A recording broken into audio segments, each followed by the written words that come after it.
اسی بنا پر اس اہم اور نازک موضوع پر گفتگو کرنے کے لیے ہم دعوت خطاب دے رہے ہیں برادر محمد دلشاد پور نوی درجات سول کو کہ حاصل ہو کر وجود الہی عقل کی روشنی میں کے عنوان پر اپنا خطاب پیش فرمائیں۔ الحمدللہ رب العالمین والصلاة والسلام على سید الانبیاء والمرسلین وعلى آلہ وصحبہ اجمعین، اما بعد، قال اللہ عز وجل اعوذ باللہ من الشیطان الرجیم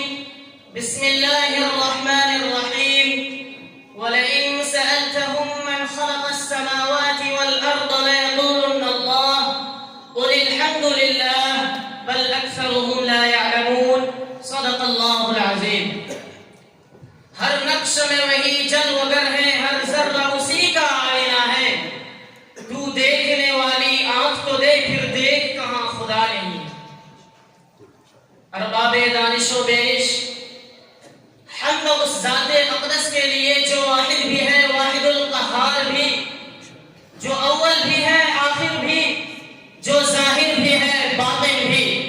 حمد اس رب کے لیے جس نے عدم کے پردوں کو چاک کر کے وجود کا اعلان کیا، جس نے خاموش خلا میں کن فیکن کی صدا بلند کی، جس نے نہ ہونے کو ہونے کا لباس پہنایا، وہ ذات جو عرش کا بھی رب ہے اور فرش کا بھی، جو ذرے کا بھی خالق ہے اور کہکشاؤں کا بھی، جو قطرہ آب میں بھی جلوہ گر ہے اور سمندروں کی موجوں میں بھی جلوہ نما، جو دل کی دھڑکن بھی تھامے اور سیاروں کی گردش بھی سنبھالے، وہ اللہ جس کا حکم قانون ہے، جس کی مشیت نظام ہے، جس کی حکمت میزان ہے اور جس کی قدرت برہان ہے، وہ خدا جس کے وجود پر نہ زمانے کا پردہ پڑتا ہے، نہ مکان کی حد لگتی ہے، جو سوچ سے بلند، وحی سے ولا اور عقل سے بالا ہو کر بھی عقل ہی سے پہچانا جاتا ہے، اسی کی حمد ہے اور اسی پر ایمان بھی، اور اسی کے وجود پر آج ہماری عقلی گفتگو ہوگی انشاءاللہ۔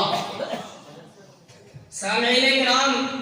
ذرا آنکھ اٹھا کر تو دیکھیے، یہ آسمان کی وسعت، یہ ستاروں کی کثرت، یہ سورج کی حرارت، یہ چاند کی لطافت، یہ رات کی خاموش حکمت، یہ رات کی خاموش حکمت اور یہ دن کی سرگرم نعمت، کیا یہ سب شور اتفاق ہے یا ساز حکمت؟ یہ زمین سورج سے نہ اتنی قریب کے چل جائے نہ اتنی دور کے چل جائے، یہ ہوا نہ اتنی تیز کے قہر بن جائے نہ اتنی سست کے دم گھٹ جائے، یہ پانی پیاس بجھا کر زندگی بھی بڑھاتا ہے اور تقدیر الہی سے یہی پانی جان بھی لے لیتا ہے۔ ایسا منظم نظام کہ اگر چاند اپنے مقرر مدار سے 1 سینٹی میٹر بھی آگے اور پیچھے ہو جائے تو سمندر کے مد و جزر میں ہلچل مچ جائے، موسم بگڑ جائے، زمین کا توازن لرزنے لگے، اگر سورج کی حرارت میں معمولی سی تبدیلی آ جائے تو گویا زمین آگ کا گولا بن جائے یا برف کا قبرستان۔ یہ نازک توازن چیخ چیخ کر کہتا ہے کہ یہ نظام اتفاق کا کھلونا نہیں بلکہ حکمت کا شاہکار ہے، یہ بلائنڈ چانس نہیں، انٹیلیجنٹ ڈیزائن ہے، اور جہاں ڈیزائن ہو وہاں ڈیزائنر کا ہونا عقل کا فیصلہ ہے۔ حاضرین گرامی، کچھ لوگ بڑے اعتماد سے کہتے ہیں کہ یہ کائنات خود بن گئی، گویا عدم نے ورکشاپ کھولی، اتفاق نے انجینئرنگ کی ڈگری لی اور حادثے نے منصوبہ بندی کر کے سورج، چاند، کہکشائیں، قوانین طبیعیات اور انسانی شعور تیار کر دیا۔ مگر سوال یہ ہے کہ اگر ایک موبائل خود نہیں بنتا، ایک گھڑی خود نہیں چلتی، ایک کتاب خود نہیں لکھی جاتی، تو یہ پوری کائنات جس میں ریاضیاتی توازن، فائن ٹیوننگ، قانون، مقصد اور شعور موجود ہے، وہ سب کچھ بغیر بنانے والے کے کیسے وجود میں آتی؟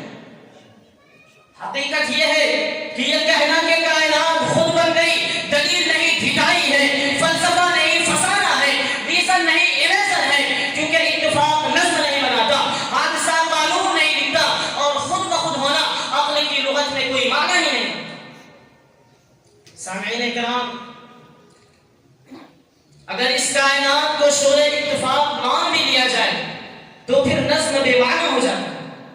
اور جب نظم سامنے آ جائے تو اندھا بالاتفاق اندھا ثابت ہو جاتا ہے۔ اس لیے اب بات مفروضوں کی نہیں دلائل کی ہے، لہذا آئیے ذرا عقل کا چراغ جلا کر ایک ایک قدم پر دیکھتے ہیں کہ وجود الہی پر عقل کیا فیصلہ سناتی ہے۔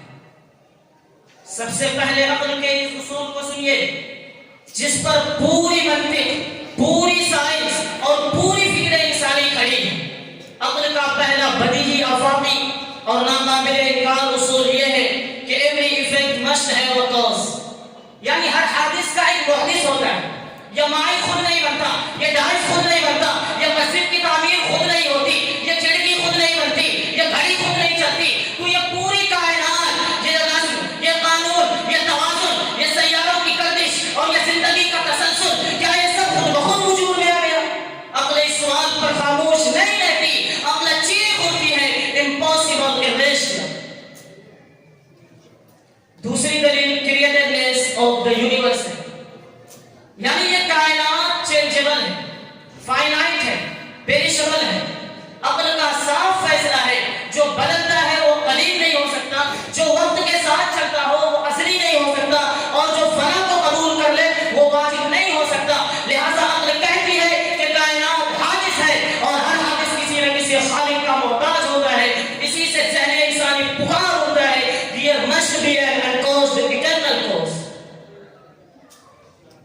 تیسری دلیل کریٹڈنیس آف دا یونیورس ہے۔ اس دلیل کو اس طرح سمجھیے کہ ہم اور آپ ہو بھی سکتے تھے اور نہیں، اور یہی تو ہے ایگزسٹنس کنٹینجنٹ، یعنی ممکن الوجود، اور ہر ممکن الوجود اپنے وجود کے لیے کسی دوسرے پر موقوف ہوتا ہے۔ اگر پوری کائنات ہی ممکن ہو، اگر ہر چیز محتاج ہو، تو پھر سوال پیدا ہوتا ہے کہ وجود کا آغاز کہاں سے ہو؟ لہذا عقل جواب دیتی ہے there must be a necessary being، یعنی ایسی ہستی جو اپنے وجود میں خود کسی کی محتاج نہ ہو، وہی اس کائنات کی خالق ہے۔ تیسری دلیل infinite regress is impossible، یعنی تسلسل باطل۔ اس دلیل کو آسان زبان میں اس طرح سمجھایا جا سکتا ہے کہ اگر کہا جائے کہ ہر چیز کسی اور کی پیدا کرتا ہے اور وہ کسی اور کی اور پھر وہ کسی اور کی، تو یہ سلسلہ لامتناہی ہے۔ عقل پوچھتی ہے کہ اگر آغاز ہی نہیں ہوا تو وجود آیا کہاں سے؟ لامتناہی زنجیر تصور میں تو ہو سکتا ہے مگر حقیقت میں ناممکن ہے۔ لہذا عقل فیصلہ سناتی ہے کہ سلسلہ کا کسی ایک نقطہ پر ختم ہونا ضروری ہے، اور وہ نقطہ ہے the first cause اللہ۔ پانچویں دلیل آرگیومنٹ فرام کانشسنس، یعنی مادہ بے جان ہے، بے شعور ہے اور اندھا ہے، اور انسان صاحب شعور ہے، صاحب ارادہ ہے اور صاحب اختیار ہے۔ سوال یہ ہے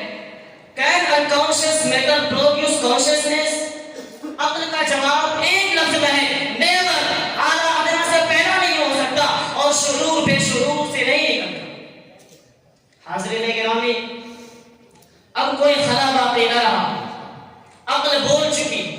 ریزن فیصلہ دے چکی اور لاجک گواہی دے چکا ہے کہ کائنات حادث ہے،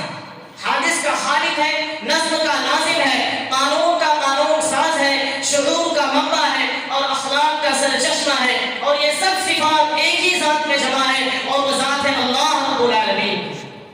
اب میں ام الحلیم سے کہنا چاہتا ہوں، اے انکار خدا کے عالم بردارو، اے شک کے سوداگروں اور وہم کے پرستارو، اگر تم خود کو عقلیت پسند کہتے ہو، اگر تم خود کو سائنسی ذہن کا مالک سمجھتے ہو، تو آؤ اور خدا کے نہ ہونے پر ایک بھی دلیل لے کر دکھاؤ۔ ہمارے دلائل نے تو تمہارے انکار کے احوالوں کو ہلا کر رکھ دیا، اگر تم واقعی عقل رکھتے ہو تو ہمارے دلائل کو توڑ کر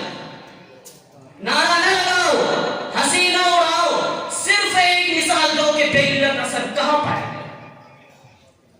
اگر تم کہتے ہو کہ کائنات ہمیشہ سے ہے تو تم سائنس سے ٹکراتے ہو، تم انٹروپی کے قانون سے ٹکراتے ہو۔ یہی وجہ ہے کہ تم قیامت تک خدا کے نہ ہونے پر کوئی عقلی دلیل نہیں دے سکتے، کیونکہ عقل دلیل نہیں رکھتا، امکان برہان نہیں ہوتا۔ خدا کا انکار صرف خواہش میں تو ہو سکتا ہے، عقلی نتیجہ نہیں رکھ سکتا۔ اسی لیے تمہاری بے سروپا باتیں کسی معمولی عقل رکھنے والوں کو متاثر نہیں کر سکتی۔ حاضرین گرامی، عقل کا کام جھگڑنا نہیں بلکہ راستہ دکھانا ہے، اور جب عقل، منطق اور فطرت ایک ہی سمت اشارہ کرے تو دانش مندی انکار میں نہیں قبول حقیقت میں ہوتی ہے، اور یہ کائنات خاموش نہیں، یہ مسلسل بول رہی ہے اپنے نظم سے، اپنے قانون سے اور اپنے تمام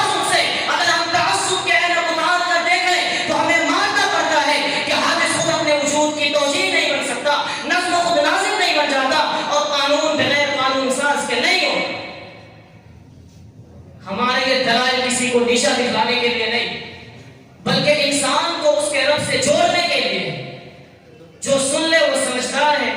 جو سمجھ لے وہ خوش نصیب ہے۔ اللہ ہمیں سوچنے والی عقل، جھکنے والا دل اور سچ کو قبول کرنے والا حوصلہ عطا فرمائے۔ وآخر دعوانا الحمد للہ رب العالمین۔